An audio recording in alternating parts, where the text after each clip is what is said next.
जय गुरु जी, शुक्राना गुरु जी। संगत जी, गुरु जी का अनंतम अनंतम शुक्राना। संगत जी, सबसे पहले गुरु जी के दर्शन करो, तीन तीन जगह, पीले चोले में, व्हाइट वाले, देन ग्रीन वाले में। संगत जी, गुरु जी कहते हैं कि मेरा मंत्र जाप कभी भी गिन के मत करो। और संगत जी, आज के पाठ में एंड में मैंने एक ऐसी सेवा बताई है जिसे हम तो करते आ रहे हैं। गुरु जब से गुरु जी से जुड़े हैं 8-9 महीने से, संगत जी जब से गुरु जी ने हमें इस लायक बनाया कि हम वो सेवा कर सकते हैं, तो संगत जी वो हम करते आ रहे हैं और आगे भी करते रहेंगे।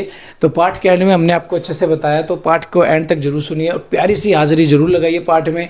जय गुरु जी, शुक्राना गुरु जी। ओम नमः शिवाय शिव जी सदा साई, ओम नमः शिवाय गुरु जी सदा साई। आइए पाठ को शुरू करते हैं। जय गुरु जी। जय गुरु जी।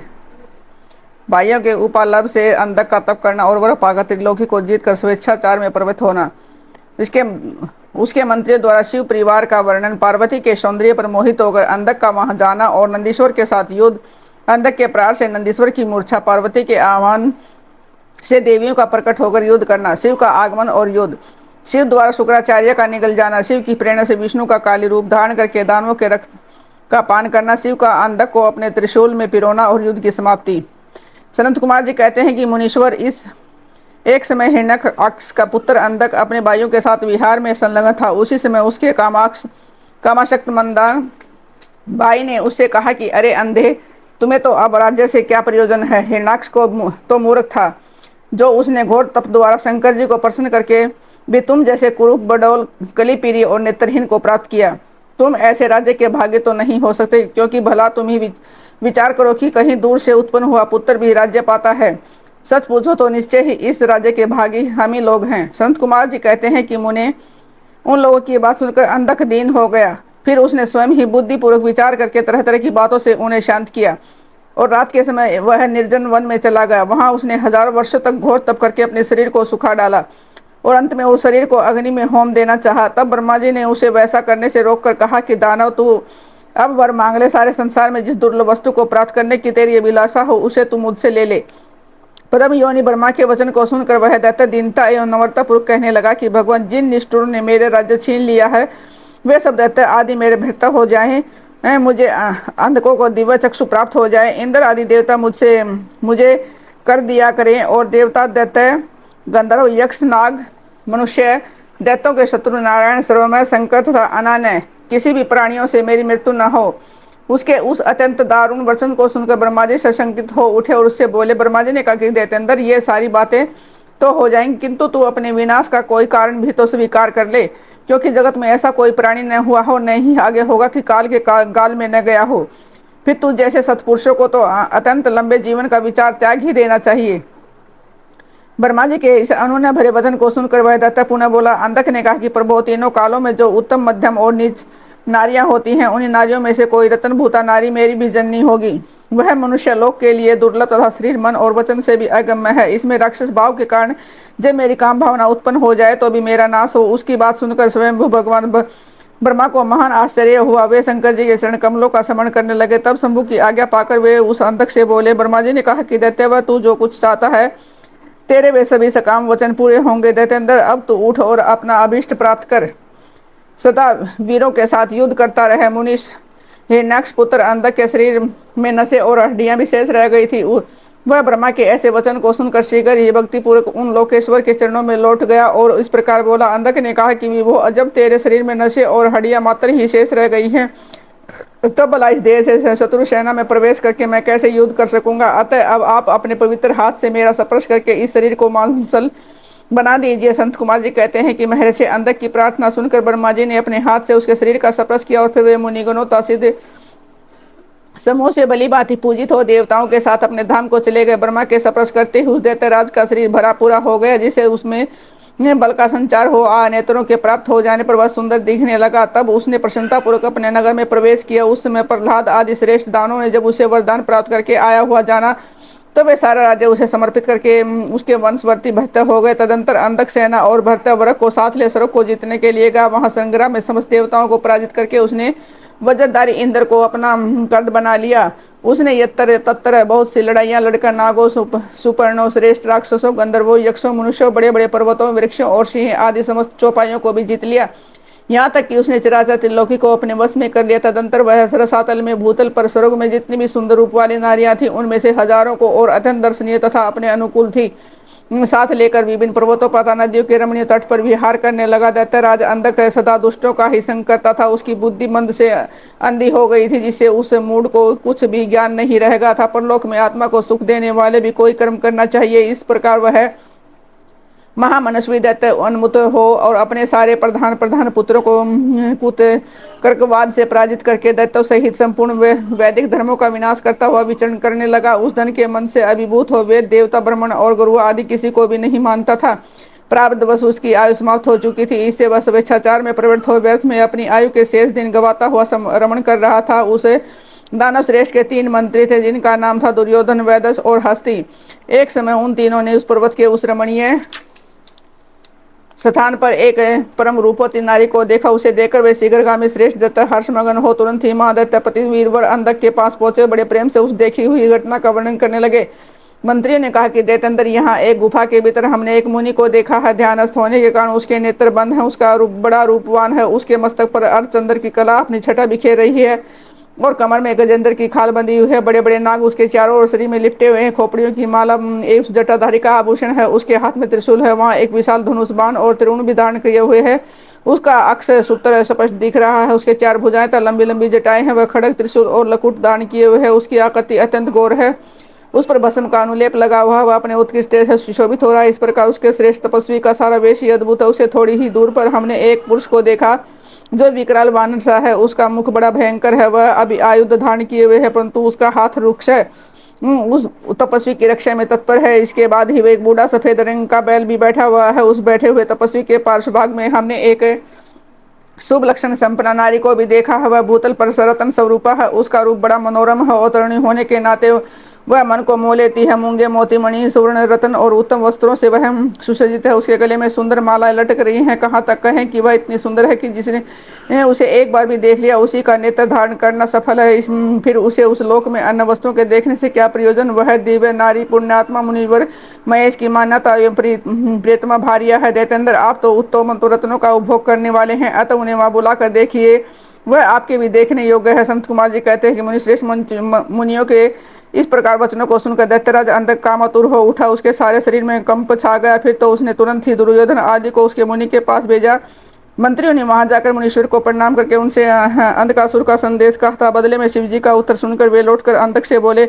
मंत्रियों ने कहा कि राजन, आप तो संपूर्ण दैत्यों के स्वामी हैं, फिर भी उस महान पराक्रमी वीरवर तपस्वी मुनि ने अपनी बुद्धि से त्रिलोकी को तृण के समान समझकर हंसते हुए आपके लिए एक ऐसी बात कही है। उस निशाचर का शौर्य और धैर्य अस्थिर है। वह दानव कृपण सत्वहीन है, क्रूर कीर्तिगन, सदा ही पाप कर्म करने वाला है। क्या उसे सूर्यपुत्र यम का भय नहीं है। कहाँ तो मैं और मेरे दारुण शस्त्र और मृत्यु को भी संस्त्र कर देने वाले युद्ध, और कहाँ तक वानर का आसामुख वाला डरपोक निशाचर जिसके सारे अंग बुढ़ापे से जर्जर हो गए हैं। कहाँ मेरा यह स्वरूप और कहाँ तेरी मंदभाग्यता। तेरी सेना भी तो नहीं के बराबर है। फिर भी यदि तुझ में कुछ सामर्थ्य हो तो युद्ध के लिए तैयार हो जा और आकर कुछ अपनी करतूत दिखा। मेरे पास तुझे जैसे पापियों का विनाश करने वाला वज्र सरीखा भयंकर शस्त्र है, और तेरा शरीर तो कमल के समान कोमल है। ऐसी दशा में विचार करके तुझे जो रुचिकर प्रतीत हो वह कर। संत कुमार जी कहते हैं कि मुनि और मंत्रियों की बात सुनकर पार्वती पर मोहित हुआ। कामाद राक्षस विशाल सेना लेकर चल दिया और वहां पहुंचकर नंदीश्वर के से युद्ध करने लगा। वहां बड़ा भयानक युद्ध हुआ। उस समय युद्ध स्थल में चर्बी, मंजा, मांस और रक्त की भी कीच मच गई और वहां सिर कटे हुए धड़ नाच रहे थे। कच्चा मांस खाने वाले जानवर चारों ओर व्याप्त हो गए थे, जिससे वह बड़े भयंकर लग रहा था। थोड़ी ही देर में दैत्य भाग खड़े हुए। तब पिनाकधारी भगवान शंकर दैत्य कक्ष से कन्या सती को लेकर धीरे बताते हुए बोले, प्रिय, मैंने जो पहले अत्यंत भयंकर महान पाशुपत व्रत का अनुष्ठान किया है, उसमें दिन रात तुम्हारे प्रसंग वन को जो हमारी सेना का विनाश विघ्न सा पड़ा है। देवी वर्ण धर्मा प्राणियों का जो अमरों पर आक्रमण हुआ है, यह मानव पुण्य का विनाश करने वाला कोई ग्रह प्रकट हो गया। अतः अब मैं पुनः किसी निर्जन वन में जाकर उस परम अद्भुत दिव्य व्रत की दीक्षा लूंगा और उस कठिन व्रत का अनुष्ठान करूंगा। सुंदरी, तुम्हारा शोक और भय दूर हो जाना चाहिए।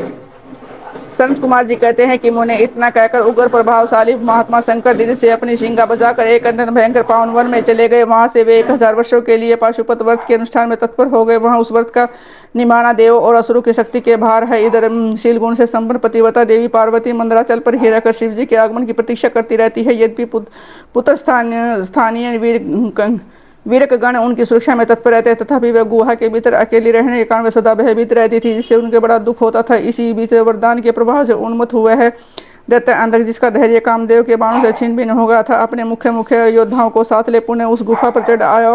वहाँ सैनिकों सहित उसने वीरगण के साथ अत्यंत अद्भुत युद्ध किया। उसी समय उसने वीरों से अन्न जल तथा नींद का परित्याग कर दिया।